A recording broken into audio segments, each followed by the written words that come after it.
Awesome. All right. So where we're diving into the work today is on page 79, and we're in the chapter Into Action. And we're really breaking down the directions for 8 and 9 as they pertain to some of the more specific amends. Last week, we were talking about a lot about what do we do with financial amends. And I know that that is shocking. Financial amends, alcoholics, drug addicts, whatever brings you to this all-inclusive study. I am shocked. I know.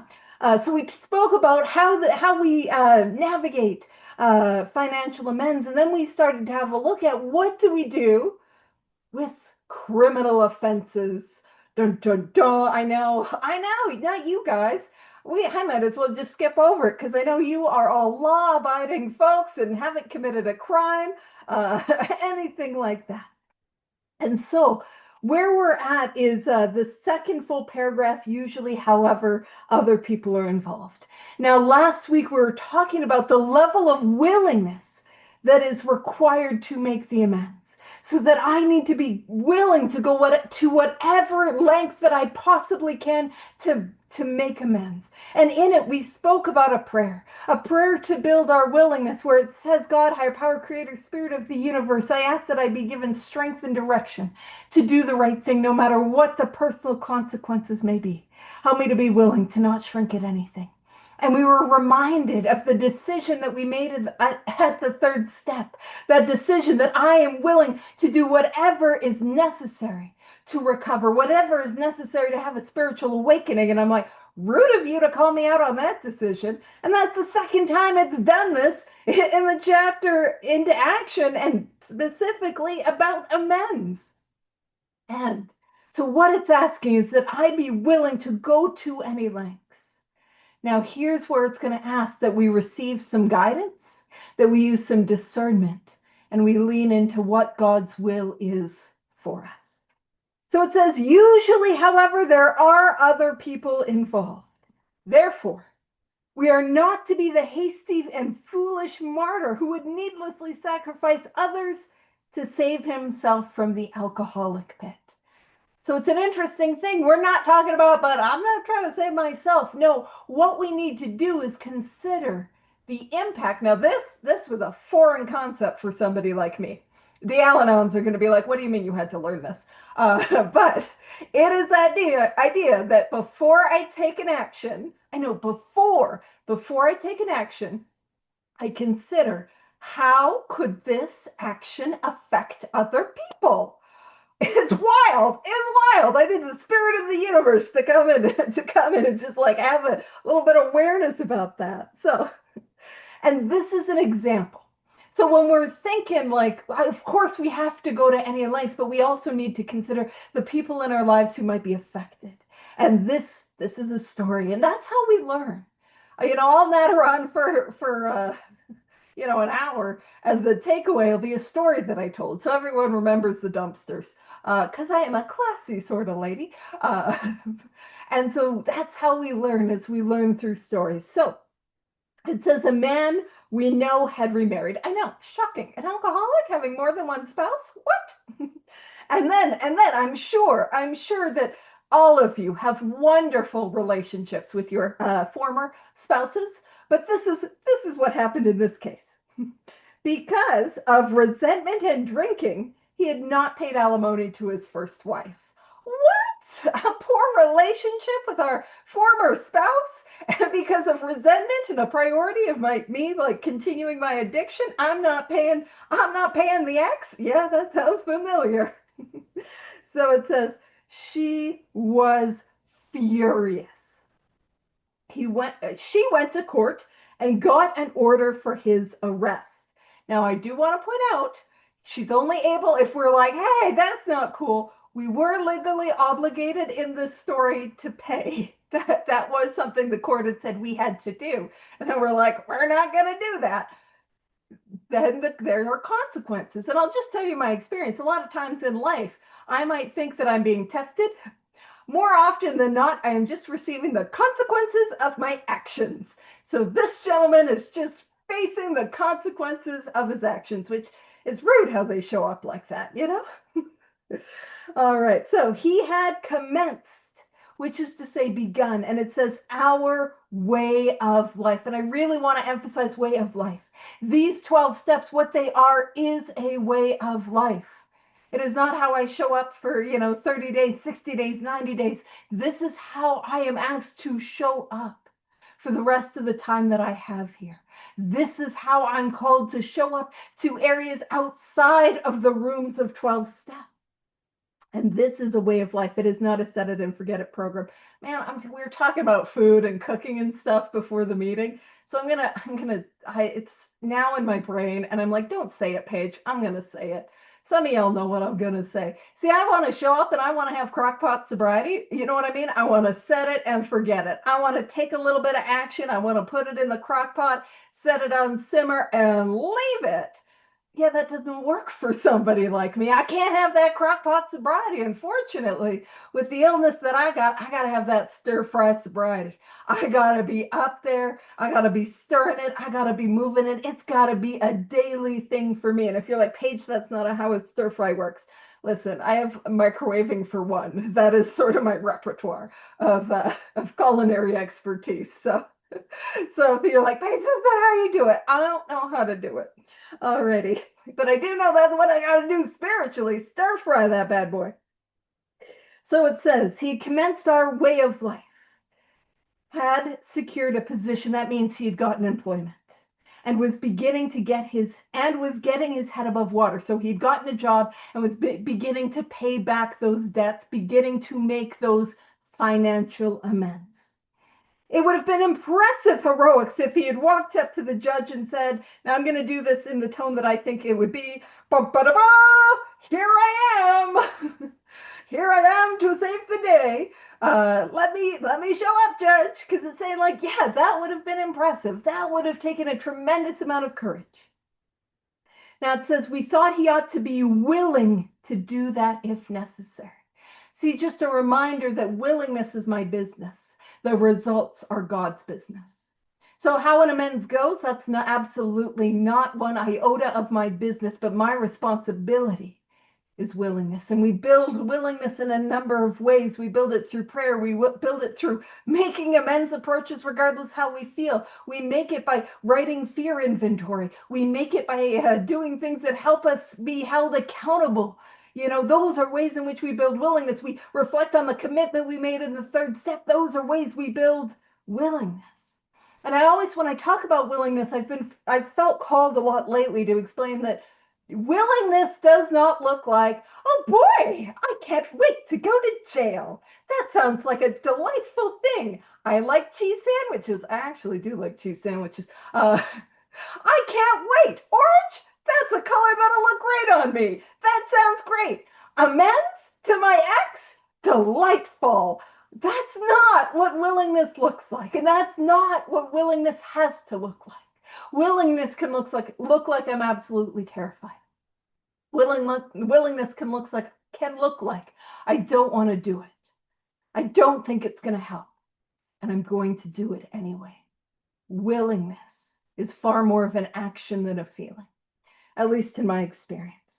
So he ought to be willing to do that if necessary. But if he were in jail, he could provide nothing for either family. So his current family or for his ex-wife. So if he was in jail, he would not be able to be of use. And that is where we're considering the needs and welfare of others. And we're on page 79 for those that just joined. Third full paragraph right near the bottom. So we suggested he write his first wife, admitting his faults and asking forgiveness. So that admitting his faults is the second part of the amends process, where I explain what I did, being specific and focusing on my defects of character.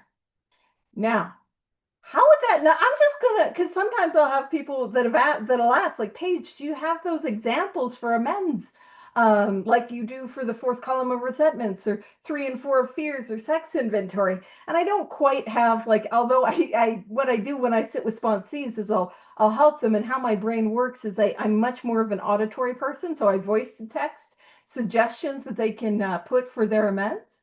And I did have a sponsee who I helped with a whole bunch of his amends, and he put them into like an AI learning machine.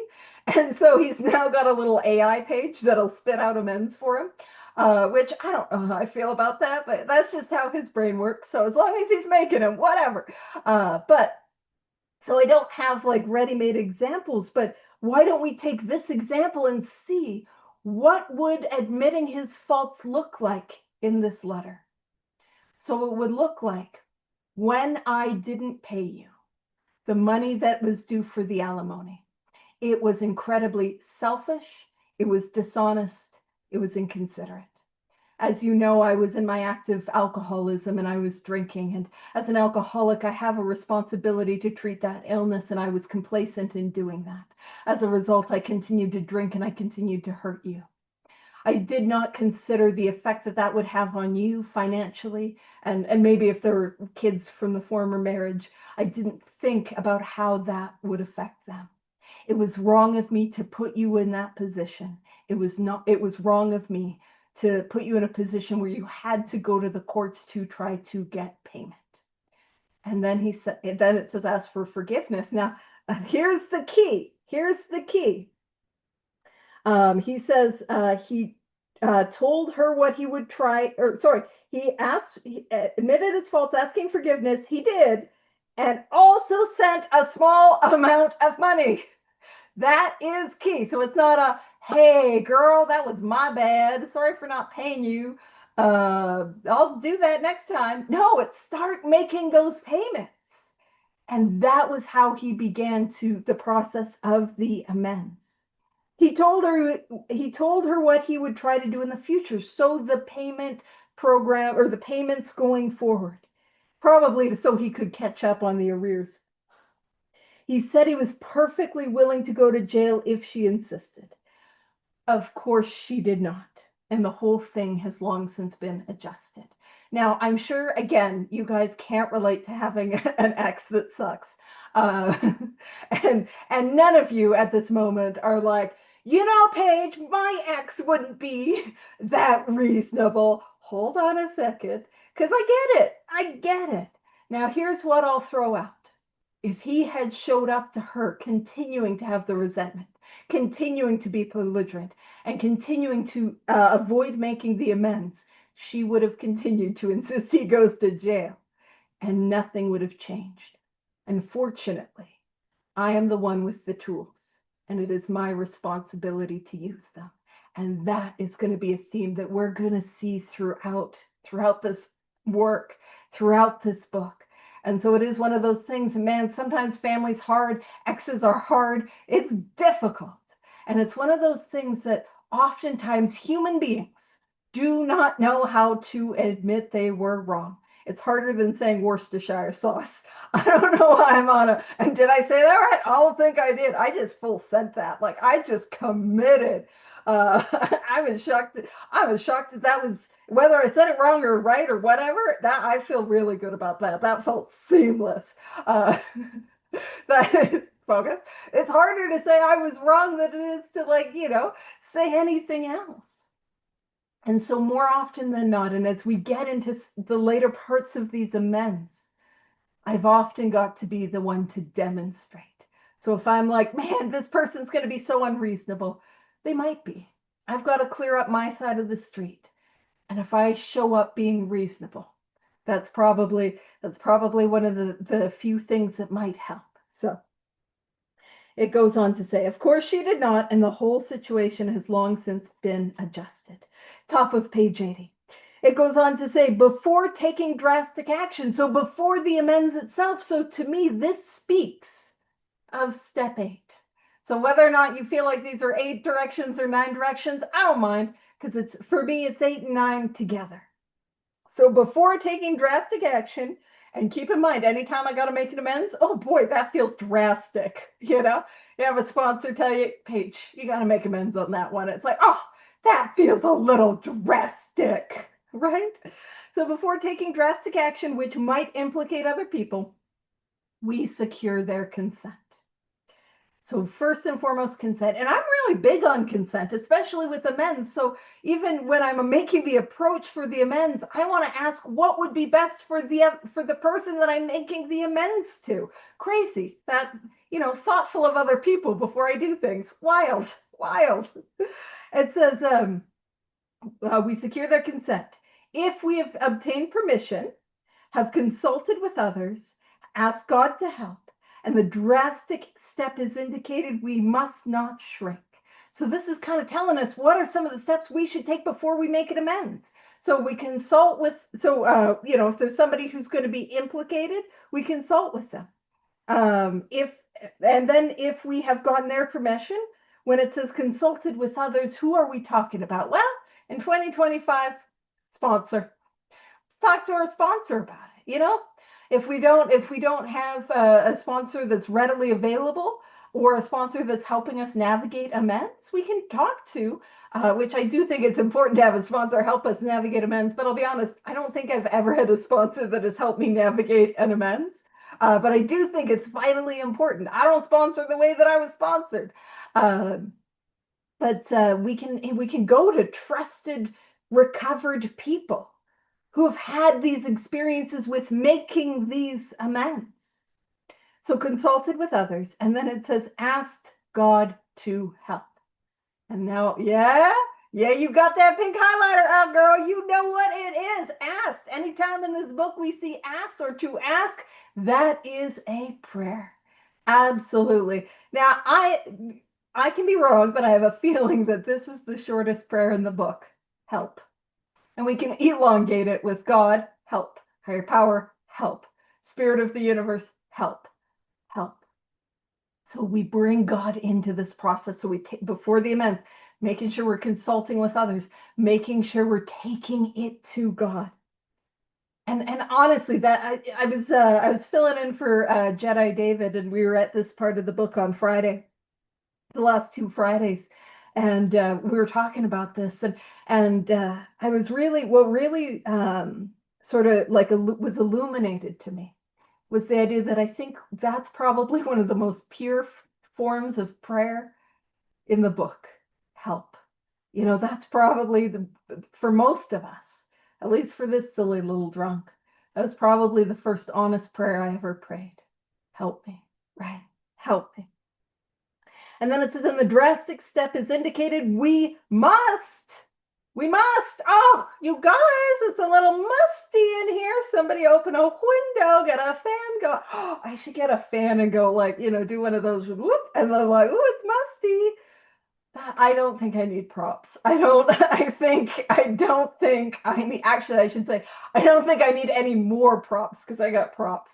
You guys know the motorcycles and the whole thing. Yeah. I don't think I need a fan. Oh, I've gone into it. The visual. I'm like a fan that says must. I go, it's a little musty. Focus, focus, focus, focus. Actually, I think maybe Rach with a heart. She might actually have one of those. This might, she does. She does. It wasn't an original idea. I wasn't stealing it from her, but I just had that thought. Okay, go check out Rach's meeting on a Friday. She's phenomenal. Focus. So we must not shrink. So and what is it? What does it mean when it says the drastic step is indicated? Well, I'm going to ruin your day. This is what the drastic step is indicated means. It means you're at a meeting like this one, and you hear a jerk like me natter on about amends, and then you have an amends that comes to mind, and your tummy gets the twisties, and you get the resisties. That's how I know the drastic step is indicated. It is like, I don't want to do it. That is what that looks like. And if you've been around this thing a while, you know those pre-amends tummy troubles that we get going. Man, if you're having troubles with your digestives, there's 2 things you can do. You can go to a meeting and you can get that coffee, meeting coffee, where it's like you can stand a spoon up in it. Coffee creamer doesn't matter. It doesn't even matter if it's weak coffee. Coffee creamer won't stir in no matter how hard you try. Or go make the amends you don't want to make. That'll get it moving. And so that feeling of, I don't want to do it, that is the drastic step is indicated. We can feel it in our gut. And that's how I know I've got to do it. And at least for me, how I've learned is I talk a lot about how I don't really believe in bottom in the sense that many people talk about bottom. Because I think a lot of people talk about you got to hit your rock bottom and then it will be so painful and you'll never ever relapse again. Anyone here ever hit a rock bottom and then only to find it get worse and worse and worse? See, I don't believe in bottom in that way because that's not experientially what I've seen, what I've experienced. What I know to be true is I will get into enough pain where a window opens up and a little window of willingness. And if I take action during that window will continue to stay open and that action will build momentum. And if I do this work when the window is open, it will awaken spiritually. But here's what happens. Is I don't know how long that window's open. You ever hear it's not a race? Well, it's a race. I got the motorcycles right for it. But I'm not racing you. I'm racing the inevitability of the relapse. It is a race. Now, so that's more what it's about. Now, I've been sober a little while, so I don't have my firsthand experience with what it's like. Like I obviously have my firsthand experience, but it's not a fresh experience of what it's like coming back after a relapse or coming to the rooms after a relapse. I don't think you meant to send the turtles, but that's okay anyways. Oh, it's a race, the tortoise. I see what you did. I got it, girl. But here's the thing. The ninth step, at least in my experience, it gives me a little firsthand window back into that microcosm of the window of willingness. Because I think we all know what it's like to be at a meeting with somebody like me, a stupid, smelly jerk, and I'm talking about amends. And I'm sorry. I won't be mean to me. I caught it. But where we have somebody like me talking about amends, and we have that the twisties and the resisties and I don't want to do it, and then it's like I'm going to do something else, and that window closes. And so what I've learned is to work within my windows of willingness when I can feel that drastic step is indicated, that's when I go make the approach. That's when I go, like I move within that window, because for me that window will close. Man, I remember there was a time I was like working with a sponsee, or I was going to go work with a sponsee, and I don't even know how it happened. Like just the reality of the harm that I caused hit me. It was somebody completely different. And it was somebody that like, when you don't want to make an amends to them, you just, oh no, not her. Oh no, I owe her an amends, one of those. And I was like, oh man, I knew with everything that was in me. If I waited until I got to the appointment with the sponsee, meeting with the sponsee, it'd be easy to, no. And so what I did in that moment, I picked up the phone and I gave her a call. Because it's like, I know me. I know how I am. I have ADHD, let alone the like spiritual ADHD. I don't want to make that amends, so I gotta move within that window. And that's what I found to be really helpful. So, and when we talk about like situations that might implicate other people, we're going to read a story. And but before we do, I'm going to share a story. I was working with a sponsee of mine, and this was many, many years ago, and she was living in a sober living house. And so it's a bunch of other people in recovery. And what would happen is the food bank would make a food bank delivery. So her and another person, another gal in the house, what they did is when the food bank, we're on a real food kick today. I don't know what that's about. When the food bank would deliver the food, these two gals, what they would do is they would go and they would steal the cheese and they would hide it somewhere and be like, no cheese, oh no. Like they didn't bring it up. They were more subtle with that. Yeah. We got the mouse, we got the tortoises. We got it. And so these were some of the first amends she was going to make. And the sponsee, and I thought this was a perfect amends, because I'm going to like blow your mind if you have not made an amends.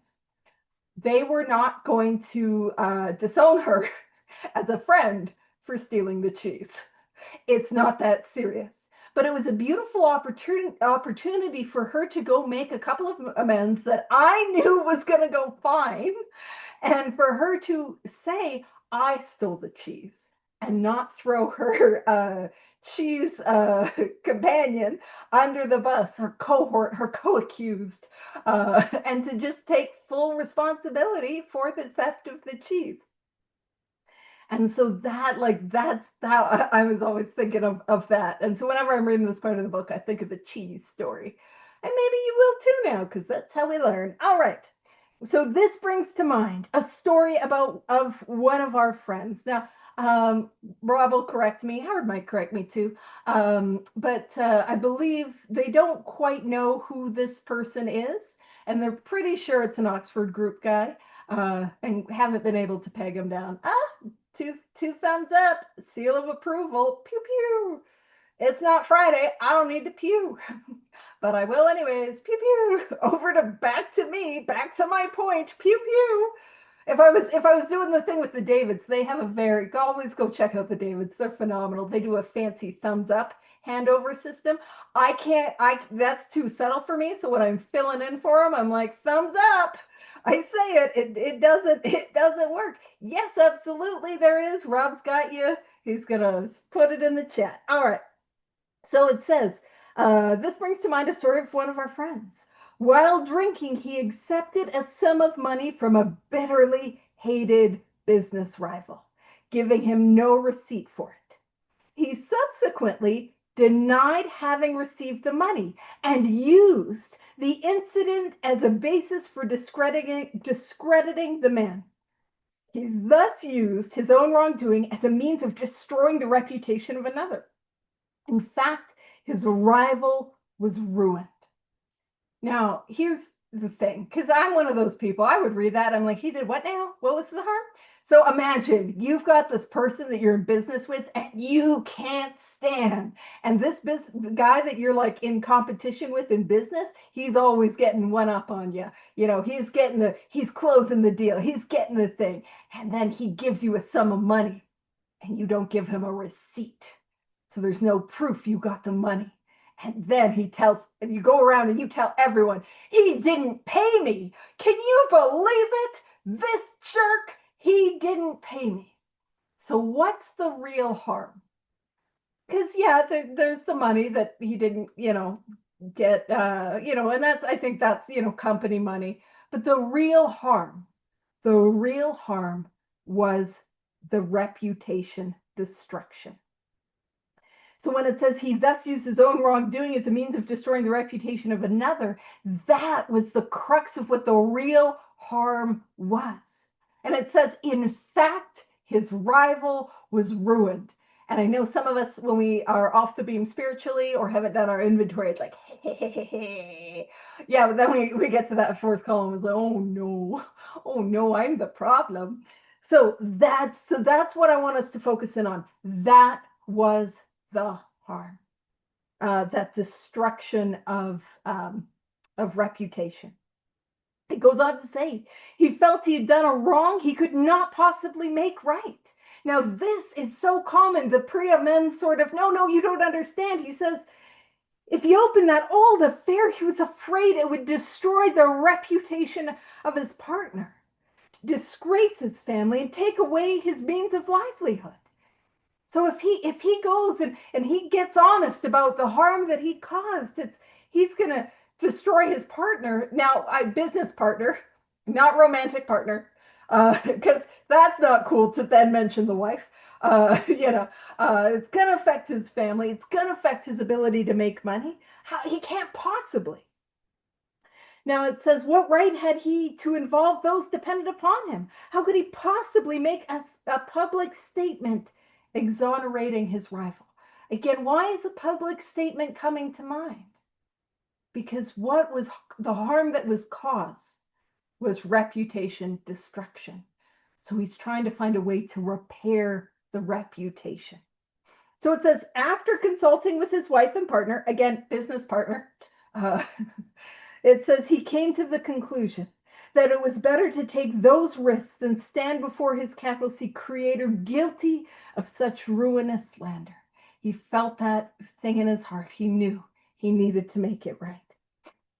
He saw that he had to place the outcome in God's hands, or he would start drinking again and all would be lost anyhow. And I love that. I sometimes will do a talk about, like, what does my life look like in my hands versus in God's hands? And that's the thing. I am in the willingness department. Willingness, that is my business. That is my hands. Making the approach, that is my business. That is in my hands. Consistency with this program of action, that is my business. That is in my hands. But the outcome, that's God's business. That's in God's hand. And on page 100, it tells me that the things which came to me when I put myself in God's hands were better than anything I could have planned. How an amends goes, how an amends is received, is absolutely none of my business, which is rude. Because I'm the one that's got to do it. Like, I think I should have a little say in how it goes. And to be fair, if I show up with humility, if I show up honestly, if I show up, God-centered, it'll probably go well. But how the results of my actions are no longer in my hands. It's in God's hands. And even this line when it says he saw that he had to place the outcome in God's hands, or he would soon start drinking again and all would be lost anyhow. When we talk about relapse, it's not what happened. It's not that oh no, you're so welcome. It's not about, the wind was blowing a little too strong from the west. It's not about, this happened and that happened and that happened. It is what didn't happen or never happened or stopped happening. So step one, when we talk about step one is a concession deep inside myself that I will relapse. See, the allergy of the body means that there will never be a time when I could ever safely drink or drug or engage in whatever addictive behavior brings you to this all-inclusive study. The allergy of the body means that I can't. But the obsession of the mind, the thought that I have when I am sober that tells me this time will be different, nobody ever know, that thought means that I will. Bless you. It's the worst when I do that. It's the worst, and I'm so sorry.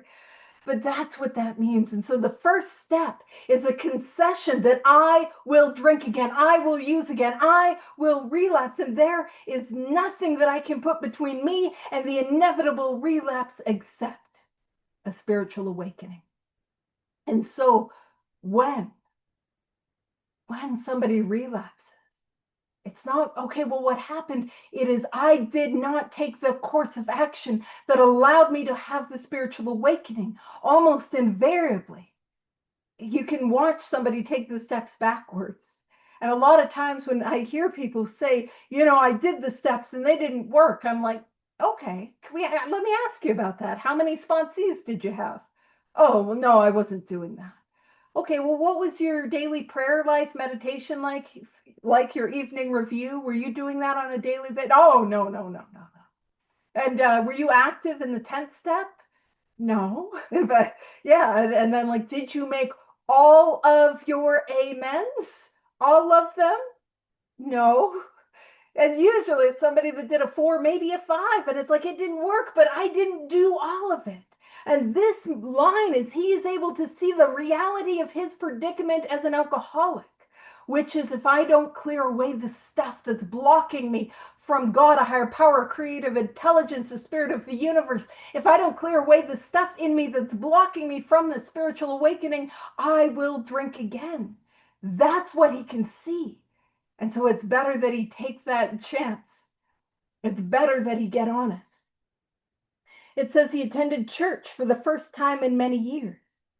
After the sermon, which I will say is the polite thing to do, don't just get up at a public speaking thing and decide, or any public place and decide, this is a speaker meeting now. No, wait until after. Get consent. After the sermon, he quietly got up and made an explanation. Now, I want to point something out, because a lot of people will read, wait a minute, what does this have to do with religion? And it doesn't have to do with religion. The culture in the United States at the time was a little bit different. It was far more of a cultural thing for people to go to church. And it was a far more of a social atmosphere. Of course, there were people who were very religious, but it was kind of a societal expectation. And so if you had to, on a widespread way, let people know that you had ruined this guy's reputation unfairly, how would you do it? And so if most of the people at that time were going to be at a church on Sunday. Now, and maybe he also knew the stereotype of the little old church ladies. Oh, they will gossip up a storm. He probably knew those little old church ladies with their doilies that, oh, that info was going to get out. It was probably more efficient than putting it on a billboard, you know. That's my hot take on it. Rob and Howard will tell you there's no historical evidence to say that I'm wrong. Uh, so we can lean in with that. Uh, but that's that idea, and so that's why he got up at church to do it, so that this information would be carried. So because there were more people going to be there. It says his action meant widespread approval, and today he is one of the most trusted citizens of his town. This all happened years ago. And it's one of those things like, for example, I'm sure we've all engaged in some form of reputation destruction. We typically call it gossip.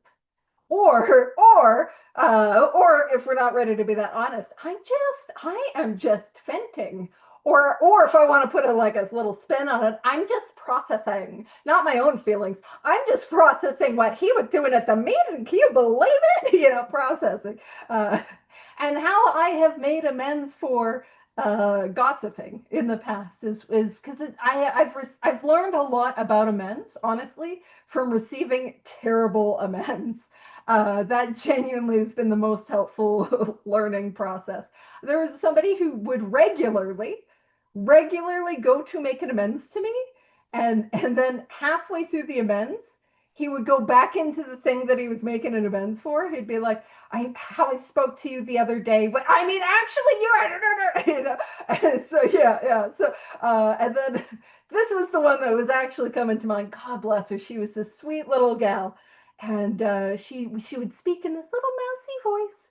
And I remember she came up to me to make an amends, and she said, "Paige, I need to make an amends. I was really judging you a whole lot." Now, that was the amends. Now, I always, when I receive amends, I try to receive them with an abundance of grace because I know the courage that it takes. So I didn't correct her, but I was kind of like, girl, maybe don't make them like that. And if I wasn't like on the beam, I could, or somebody who was new or whatever, that could spin like, what were you judging? Like that and that and that and that.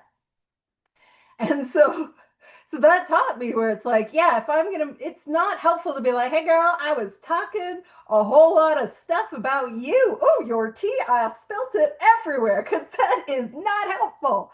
So what I have found to be helpful in terms of making amends for things like gossip is to be intentional in saying kind things to them, to their face, and to start beginning this process of continuing to say kind things about them behind their back. And see, a lot of times, I don't know about you guys, but I'll hear like, oh, I can't make amends if I'm still doing it. It wasn't until I began to make amends that behavior stopped for me. I got to make the amends for the behavior to change. And I think it's, at least for me, I think that there's no surprise that I go from 6 and 7 to go and setting right my wrongs, and how often I make amends for it and that behavior leaves. Am I perfect? Nope. But like, that's my experience. I got to make the amends for it. I'll also tell you this one story about it, amends. It was a former sponsee, and she came up and made an amends to me, and she made it for one specific thing, and she was like, oh, and I'd also like to make an amends for, oh, no, not that. And, what?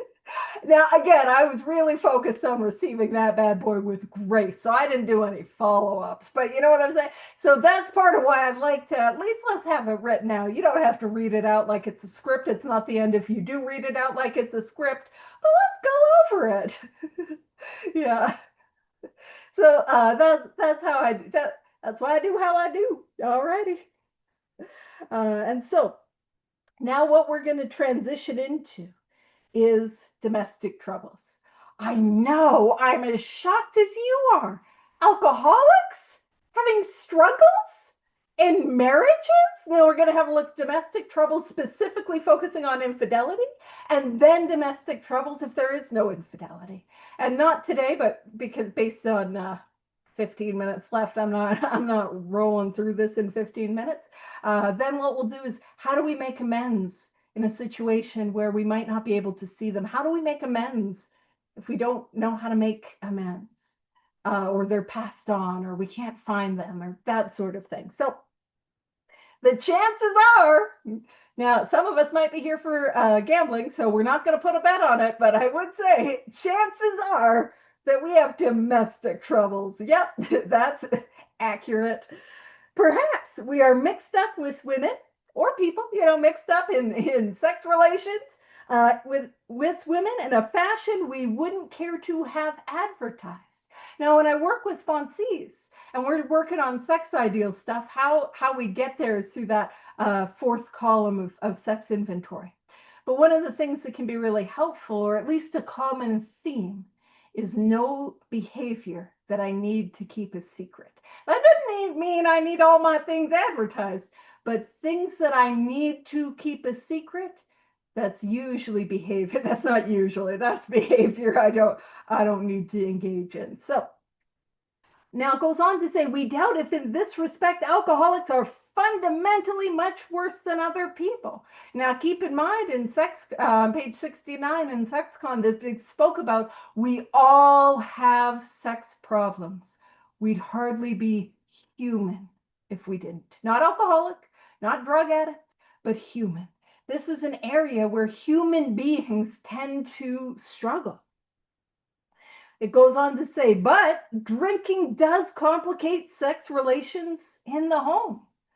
After a few years with an alcoholic, a wife gets worn out, resentful, uncommunicative.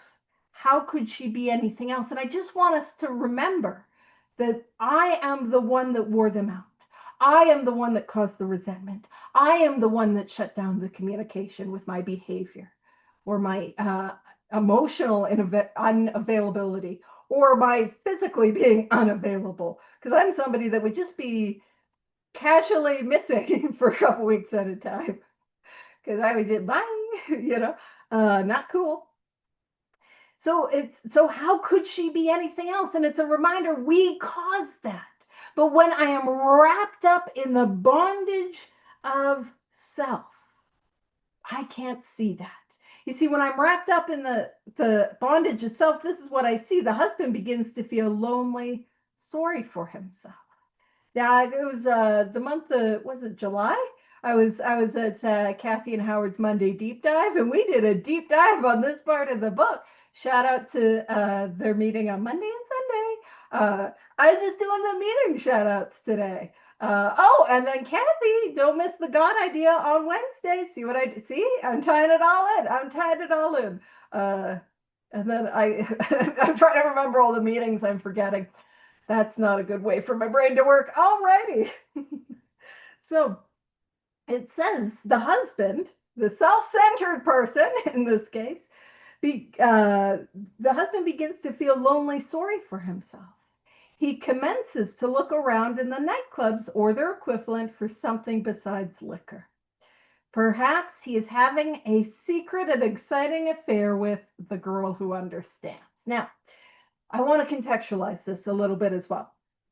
Because at this part of the book, or not at this part of the, well, at this part of the book, it can be a little like, whoa, but I want us to remember that this book went out into the world. We're fortunate today that we can have a sponsor. We can do big book studies. So glad you're here. It'd be way, way less fun if I was sitting in the Zoom room by myself. But like we have people that can help us and help us navigate these amends. But I think we all know what it's like to either have been that difficult, resistant sponsee or to work with that difficult, resistant sponsee who's like, oh, you don't but it's a secret and exciting girl or affair with the girl who understands. You don't understand. The girl who understands, she understands. And so I think in this moment, the book is meeting us where we're at. In our self-centeredness, in our selfishness, in our inconsideration, and going to take us where we need to go. It says, in fairness, we must say that she may understand. So it's like, okay, hands up, I'm not fighting you. Okay. The girl that you're cheating on your spouse with, all right, okay, she understands. But, and this is the book taking us where we need to go. But what are we going to do about a thing like that? Now, in this sentence, I want to emphasize do, because what we're going to need to do is take action.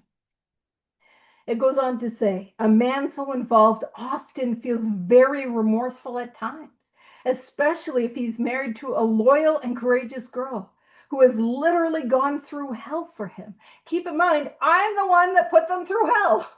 They weren't just hanging out at the gazebo in hell. That's a callback. My last sponsor, she, God bless her, she would always say, Paige, if you're in hell, you gotta keep walking. Don't sit down. And then that in my brain turned into don't sit down, don't build a gazebo. The property value isn't great there. There's no waterfront property in hell, you know. So it's like, I've got to take action. Don't build the gazebo. All right. I have I make stupid little visuals. I have like a little visual of a gazebo in hell that I made. I didn't think to bring it up for the big book study. Geez. So it says, whatever the situation, we usually have to do something about it. So we need to take action. And so what we're going to do is we're going to run through a number of scenarios. So it says, if we are sure our wife does not know, so we are sure beyond a shadow of a doubt that our spouse does not know about some of this infidelity, should we tell her? And then it says, not always we think. Not always. Now, you might be like, girl, you were just going on and on about willingness, and you were saying you better go to jail. The orange jumpsuit is not a becoming color for you, Paige. Being a ginger. But you get orange up anyways, you know. And so one of the cool things about doing that Monday deep dive, where we were really breaking down this part of the book, is after the meeting, people would be sharing their personal experiences. So some of the stuff that I'm going to share about is things that I was taught, things that I experienced, but also hearing personal experiences about how they navigated, both being the person that was cheated on and being the person who committed infidelity. Now, it's important to understand infidelity is probably one of the most highest forms of betrayal of trust. It creates it's a specific type of trauma. Being cheated on, it's like betrayal trauma. It's like I put trust in this person and they shattered it. And so when it says, if we are sure they don't know, should we tell them? And this is where I think we're trying to bring into consideration for others. Now, we're not going to get to this part of the book today, but near the end of the infidelity portion, it's going to say we need to pray about it, having the other one's happiness uppermost in mind. So considering what would be best for the other person. And I believe that's why it's saying, should we tell? Not always. Would that cause more harm? That is the consideration. But there is also, do they deserve to know the full truth and to make decisions about their life knowing the full truth? So ultimately, we've got to take this stuff to God. And actually, I've been cheated on, and there's a thing when you're cheated on that, bear with me. There's a whole lot that's awful about it, but one of the things that sucks is it's like, oh, I've also then got to either put up with that or I've got to end the relationship, and I don't want to be in that position. If you know what I'm talking about, you know where it's like, oh, I don't want to have to make that decision. I don't want any of this, and it's like this awful situation. Yeah. Who was he? Yeah, right? Who was it? Right? And that's where it goes on to say, in the next bit, it's like, hey, we need to take accountability. And just like we took accountability in the cheese situation, we need to not throw anyone else under the bus, and we'll get there. So it says, if she knows in a general way that we have been wild, should we tell her in detail? I'm just going to let you know there's some detail. Absolutely not. Like, you guys, immediately, you guys click the detail that we're talking about. Some of that, absolutely not. Undoubtedly, we should admit our fault. So sometimes people ask, okay, what does it look like? Especially in the next part where it talks about sometimes we attack on the flank, sometimes it's a face-to-face. So a face-to-face sort of thing is, is saying, I have been unfaithful in our relationship. And I want to acknowledge of how incredibly selfish and dishonest and unfair that was. I betrayed your trust. And I want to be very clear, it has nothing to do with who you were. It is everything, who you are. It has everything to do with my selfishness, my self-centeredness, and my inconsideration. And I hurt you, and you did not deserve it. So that's a face-to-face. And then the flank is a little bit more like, if they don't know, can be things like, I want you to know that I have not been the partner that you needed me to be. I've not lived up to the commitment that I've made to you.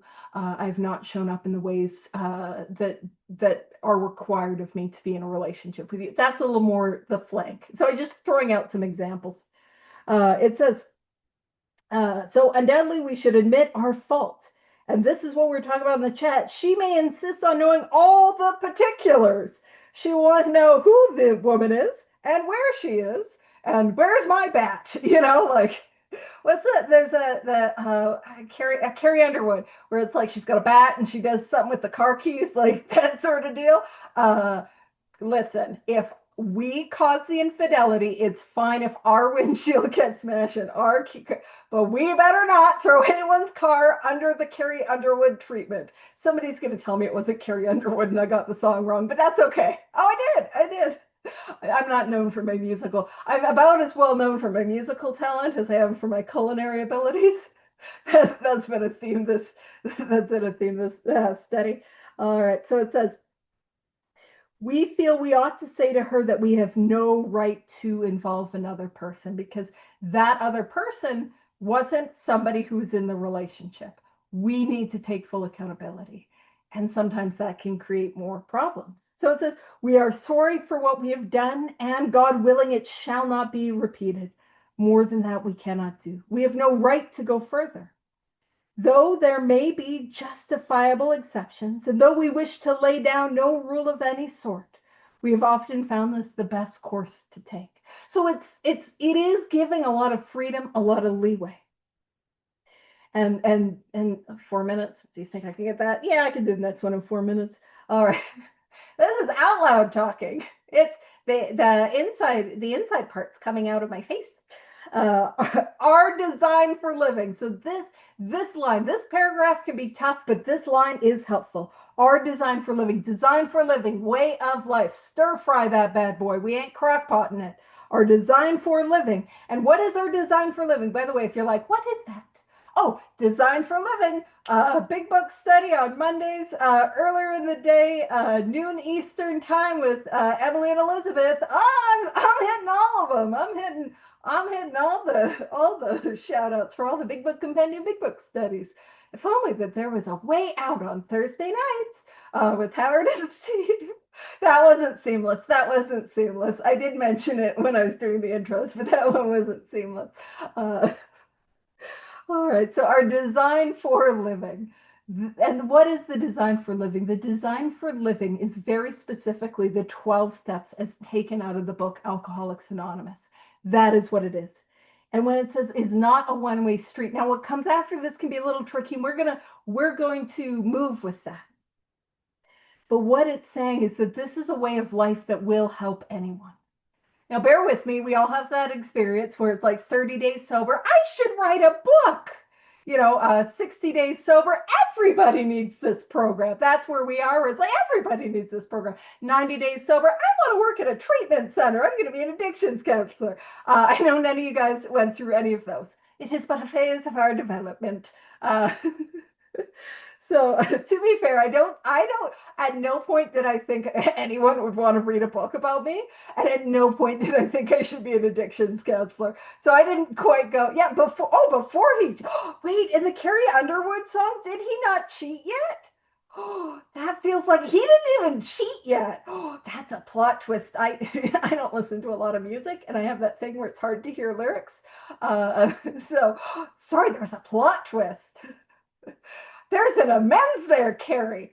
When I stuck my keys into your car or your ride, I feel like it was a truck. It just spiritually feels like a truck. That was selfish. That was inconsiderate. When I assumed you were I don't know.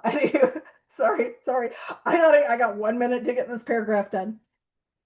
So it's not a, actually, no, I won't finish the paragraph. What I'll say is our design for living is not a one-way street. And what we're building is this theme that these 12 steps are helpful for any problem that I can face.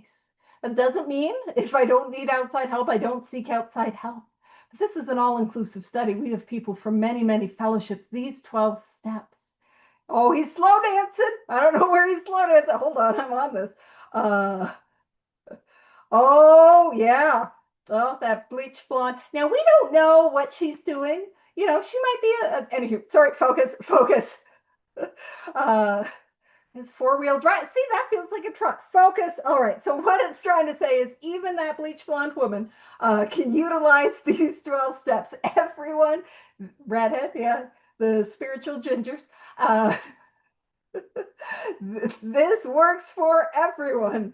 Oh, Leanne Rhymes is in my era. We have devolved at the end of this study. What last thread of trying to hold it together? The point I'm trying to make is these steps work. If you need outside help, get it. But man, there's not a problem that I cannot take to these steps. There is not a problem that God cannot help. That there's not a problem that God cannot move if I'm willing to take them through these steps. And that theme that the family members took this course of action is one that we're going to see continue on. And then next week, I was going to say next month, but next week I will finish that paragraph and continue on. So cheer if I was taking her inventory. Okay, so I have not had time to really read the lyrics of the song. So next week, also, what we will do is we will take Carrie Underwood's. Carrie Underwood will write her inventory. We'll see any amends. We'll write out a sex ideal and maybe the blonde gal. And if there's a redhead involved too, well, we'll make sure we take all the spiritual course of action. Alrighty, and what I'll do on that note. I'm glad we didn't have the one where it's like Earl, you know, where they murder the guy. That one, that's a little bit tricky. I will stop the recording on Earl, and thank you guys. We'll wrap it up with a prayer.